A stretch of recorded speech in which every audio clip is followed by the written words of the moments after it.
এই যে ঘরটা সাজানো এটা সবকিছু আমার, এগুলো সবকিছু আমার আব্বা সাজায় গোছাই দিছে। এটাকে আধুনিক ভাষায় বলে খুশি হইয়া মেরে সবকিছু দিছে। কিন্তু ছেলের বাড়ি দিয়ে এরকম খুশি হয়ে কি দেয়? যাই হোক, সেই কথা নাইলে বাদ দিলাম। কিন্তু এই সাজানো গোছানো ঘর দেয় আমি 10 দিনের লেগে 1 মাসের লেগে হাইয়েস্ট। বিয়ের পরেও 2 বছর ধরে বাপের বাড়িতে থাকতাছি।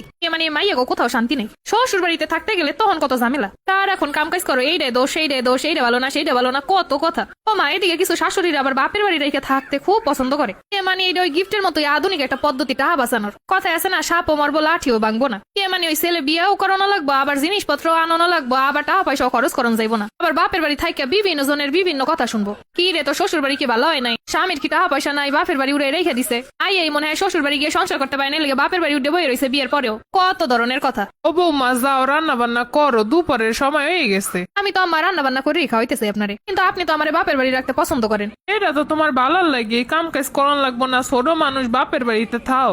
ও আচ্ছা, তা খরচ পাতিও তো আপনারা দেন না কিছু। কি কও বৌমা, তোমার বাপের কি কম আছে? আমরা আবার দিতে যাবো কি লিগা? ও আচ্ছা, আমার বাপের মেলা আছে বুঝলাম, কিন্তু আপনার ছেলের দায়িত্বটা কেটাই পালন করবো? আমার ছেলেটা তো আরো ছোট মানুষ, চাকরি বাকরি মাত্র করে, কয় টাকাই বা পায়, হে দিয়ে আবার বউ পালবো কখন? শুনছি আপনার মুখে আপনার বাপেরও মেলা সম্পত্তি ছিল, মেলা বড় লোক। আপনার বাপে বিয়ের পরে কয় বছর টানছিল আম্মা? আমগো সময় ও সপ্তাহ ছিল না। আমার কাছে দিয়ে নেওয়ার বেলা সবাই যুগে আছে। বৌমা, তোমার আব্বা নিতে অন লাগবো না, আমি দিয়া মন তোমারে।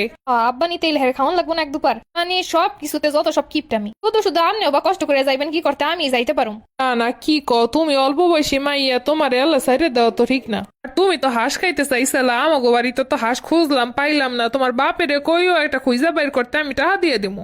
মাইয়ের বাপের টাকা না থাকলেও ছোট লোকই কম করে আপনাকে মতো। আমার বাপে আমার হাঁস খাইবো, ওনার কাছ দিয়ে টাকা নিবো। টাকা খরচ করে খাওয়াইবো না, সেই দান্দা আমি কি বুঝি না? যাও একটু রান্না করো, আমি আবার তোমার হাতের রান্না খুব মজা খাই। ওরে আল্লাহ রে, কি সুন্দর মিষ্টি কথার মধ্যে শয়তানি লুকিয়ে আছে। এরা সুন্দর একটা মিষ্টি কথা কইয়ে একাল বুলাই দিব।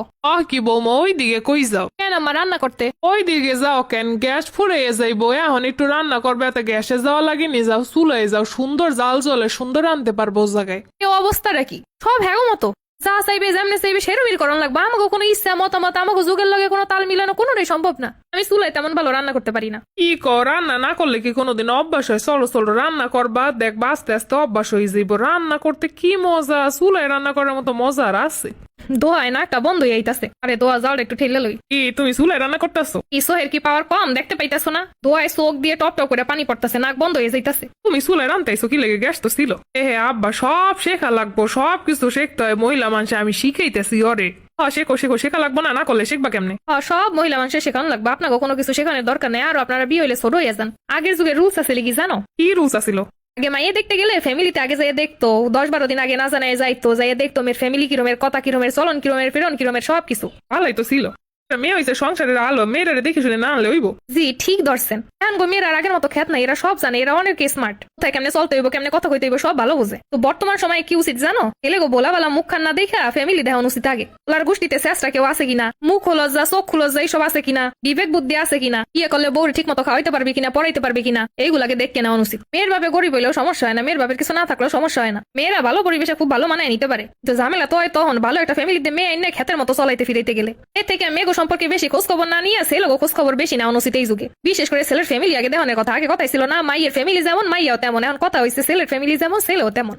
তুমিও না যা কইতে পারো। যে বুঝাও না বোঝার একটি বুঝলে তো আবার খরচা আছে। সত্যি কথা হইলো এই বর্তমান সময়ে যত ঝামেলা বাদে সবকিছুর মূল এই ছেলের ফ্যামিলি থাকে। এই যুগের একটা মেয়ে বাপের বাড়িতে থাকে রাজরানীর মতো, অথচ কি সুন্দর মিষ্টি কথা কইয়ে কইয়ে আইনে হেটারে চাকরানির মতো খাটাইবো, আবার রাখবো জরিনার মতো। আবার মেয়ের বাপের সম্পত্তি টাকা পয়সা থাউন লাগবো। হ্যালো মাগো, কেমন আছো তুমি? এই তো আমা ভালো আছি, আপনি কেমন আছেন? ভালাই আছি। তোমার আব্বা আম্মায় ভালো আছে তো? আছে, হ্যাঁ তারা ভালো আছে। হরটারও কি? আমি আবার একটু আগে তোমার ননদের লগে 2 ব্যাগ বইরা রমজানের বাজার, ঈদের বাজার পাঠাইছি। আমার বিয়ে তো এবার আবার 2-3 ব্যাগ বইরে পাঠাইবো না, আগের বছরের না। এই কাহিনী আমি জানতাম। ফোন দিছে আর এটা কইতাছে যে আমার বাড়িতে কি দিব, কবে দিব, এর লেগা। অথচ আমার বাপের বাড়ি উঠে রাখছে সারা বছর। এক পয়সা তো খরচ দিব না, প্রতি অকেশনে অকেশনে হ্যাঁ লেগে কি দিয়ে বা না দেবা এইসবের কাহিনী। ভালো ফ্যামিলি গুলার লাগে এইসব ছোট লোক যে কোথা দিয়ে আহে। কিছু মানুষ আছে গরিব হইলো মন থাকে অনেক বড়, এরকম কিছু মধ্যবিত্ত আছে যারা শেষরামি স্বভাব কোনোদিন যাইবো না। যে কথায় আছে উপরে ফিটপেট মধ্যে দেশ দরকার, এগুলো গিয়ে একদম হাসা কথা। এইসবের জবাব দিলেই বউরা খারাপ। পুরো এগুলা না ভাইবে KWC ট্রেডিং দিয়ে কিছু জিনিসপত্র আনি বাচ্চা গো আইনা ওইগুলো ঈদে বিক্রি করিয়ে লাভ হইব। একটা তো খরচ দিব না, উল্টা নিজের চিন্তা নিজেই করণ লাগে। KWC ট্রেডিং এ খুব ভালো ভালো বাচ্চাদের জিনিস পাওয়া যায়, কম দামেও পাওয়া যায়। এগুলো পাইকারি এনে খুব ভালো ব্যবসা করতে পারো।